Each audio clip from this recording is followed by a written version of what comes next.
नमस्कार साथियों। आज आपके बीच आने का एक ही मतलब है कि आज हम लोग सचिवालय गए थे। क्या कैसे नियमावली चल रही है, उसमें क्या संशोधन चल रहा है, इसी के बारे में सभी साथी के साथ गए हुए थे। तो सबसे पहले तो अधिकारी मिलने से कतराते हैं। जैसे ही STT 19 देखते हैं मेरिट वाले तो कहते हैं कि अभी बैठे हुए मीटिंग में है या है। फिर भी अधिकारी सर से मिला गया और कुल मिला के यही बात आया कि शिक्षा विभाग चाह ही नहीं रही है, सरकार चाह ही नहीं रही है कि हम लोग की बहाली हो, क्योंकि नियमावली में संशोधन करके विभाग दे दिया है, शिक्षा मंत्री के पास पड़ा हुआ है और टाल मटोल चल रही है। अधिकारी के तरफ से कमेंट आया कि शिक्षा मंत्री देख ही रहे ना कितना एक्टिव हैं, तो आएगी। तो हम पूछे, आलोक भाई पूछे कि क्या फरवरी महीना में आ जाएगी? तो अधिकारी बोले आने के लिए तो 24 घंटा में भी आ जाएगी, न तो अगला साल भी आएगी। तो हम पूछे कि मार्च तक? तो बोले कुछ नहीं कह सकते हैं। मतलब ऐसा है कि सरकार बयानबाजी करे, हम लोग का उम्र पास करते जाए, उसको कोई फर्क नहीं पड़ता है, क्योंकि सरकार राजनीति कर रही है हम लोग के साथ। तो हम लोग को एकजुटता बनाते हुए इस बजट सत्र में सरकार को घेरने का प्रयास करेंगे। नहीं करेंगे तो हम लोग को ये सरकार नौकरी देने के फेवर में नहीं है। तो सीधा सीधी बात है कि सरकार निष्ठुर हो चुकी है और यह नहीं चाहती है कि जल्द से जल्द बहाली हो। हम लोग चाहते हैं कि कुछ नहीं हो, केस नहीं हो। उसी पे एक अधिकारी बोले कि नियमावली ऐसी बन रही है कि आप चाह के भी ना बहाली नहीं हो सकता है। ऐसा हुक फंसाया जा रहा है कि केस हो जाएगा। हमने बोला कि भाई सर मेरिट के पक्ष में बन रही है ना, क्योंकि मेरिट वाले 30,675 जो आए थे, 37,000 सीट थी, उनका भविष्य कैसे होगा? अगर सबको एक समान दे दिया जाए तो कैसे होगा? तब बोले कि देखा जा रहा है।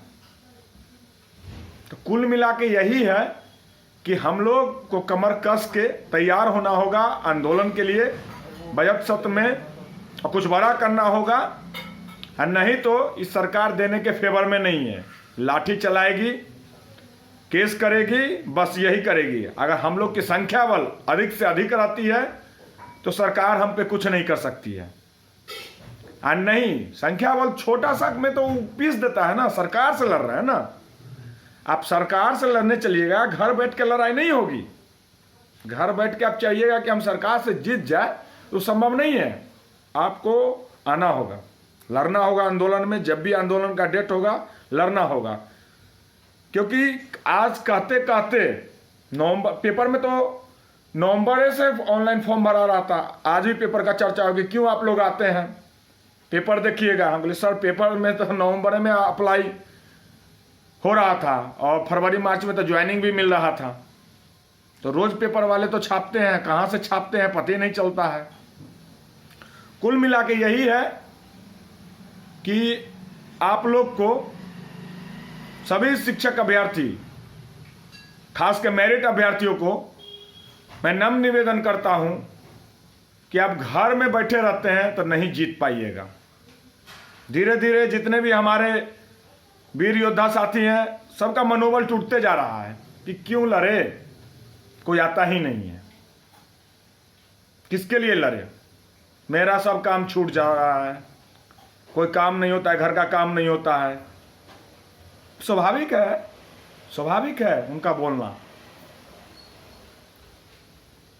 कि एक 5 आदमी पटना में दौड़े, आंदोलन में 50 आदमी 100 आदमी आते हैं। नौकरी तो सभी को चाहिए। तो एक ऐसा आंदोलन हो जिसमें सभी लोग हम जुटे और सरकार तक अपनी आवाज को पहुंचाए कि अब हम लोग रुकेंगे नहीं। क्योंकि हमको नौकरी चाहिए। आपको राजनीति करना है कीजिए, लेकिन हमको नौकरी चाहिए। और बिहार के बच्चे को शिक्षा चाहिए। हाई स्कूल में भवन बना देने से नहीं होता है। कुछ लोग सोचते हैं कि हमको फेल भी हो गए हैं, नौकरी मिल जाए। अरे भैया, नौकरी तो आपको मिल जाएगी, सरकार वोट बैंक की, लेकिन आप नौकरी के कारण अगले के भविष्य बर्बाद कर दीजिएगा। ये नहीं देख रहे हैं कि विद्यालय में जाके आप क्या कीजिएगा? पढ़ाने आता है आपको? पढ़ाने आता है? अरे भैया, आप दूसरा भी रोजगार कर लीजिए, लेकिन आप जब पढ़ाने जाइएगा नहीं आता है तब कितना पुष्ट को बर्बाद कर दीजिएगा। आपको नहीं समझ में आता है? आपसे लड़ाई नहीं है, हमको लड़ाई है सिस्टम से। जो सिस्टम गलत कर दिया है, विज्ञापन को तोड़ मरोड़ दिया है, उससे लड़ाई है। बस यही है कि आप लोग आंदोलन के लिए कमर कसिए, क्योंकि अगर आंदोलन नहीं होगा इस बजट सत्र में भारी व्यापक पैमाने पे, तो हम लोग कोई आवाज नहीं उठाएगा। विपक्ष क्यों उठाएगा? जब खुद आप सोए रहिएगा तब विपक्ष क्यों उठाएगा आपकी आवाज को? आप कौन रिश्तेदार है उनके? बहुत मुद्दा है उठाने का। तो सरकार को कटघरे में लाने के लिए आपको आवाज उठाना होगा, हमको आवाज उठाना होगा, तब सरकार और विपक्ष सुनेगी। अन्यथा उनको भी राजनीति सेकना है। हम लोग इस राजनीति में पिस रहे हैं चक्की की तरह। तो बस यही साथियों, आपसे निवेदन है कि जैसे ही कुछ ऐसा होता है तो आप लोग बोरिया बिस्तर समेट के, सतुआ नमक लेके आंदोलन में कूद पड़ना है। इस बजट सत्र में अपने लिए नियमावली और डेट निर्धारित करवाना है कि हमको स्कूल में जाना है। साथियों, ये मेरा यूट्यूब चैनल है शिक्षा बचाओ माफी चाहते हैं, शिक्षा बचाओ। तो इस यूट्यूब चैनल के माध्यम से मैं आपसे संवाद स्थापित करने के लिए खोला हूं। तो इस चैनल को सब्सक्राइब जितना हो सके से कीजिए, क्योंकि मैं लाइव नहीं आ पा रहा हूं। वीडियो को रिकॉर्ड करके अपलोड करना पड़ता है। जरूरत पड़ती है लाइव आने का, अपडेट देने के लिए, तो वहाँ पे वाईफाई नहीं होता है, जिसके कारण मैं अपलोड नहीं कर पाता हूँ। तो लाइव आने के लिए सब्सक्राइबर जितना ज़्यादा होगा तब हम लाइव आ पाएंगे। तो आप ज़्यादा से ज़्यादा सब्सक्राइब करें और आंदोलन के लिए कमर कस लें। साथ ही साथ आप सुझाव दें कि क्या किया जाए, कमेंट करें कि क्या किया जाए इस बजट सत्र में, कि सरकार कटघरे में आए और STT 19 मेरिट की बहाली सुनिश्चित हो। धन्यवाद। इसी के साथ साथियों, नमस्कार।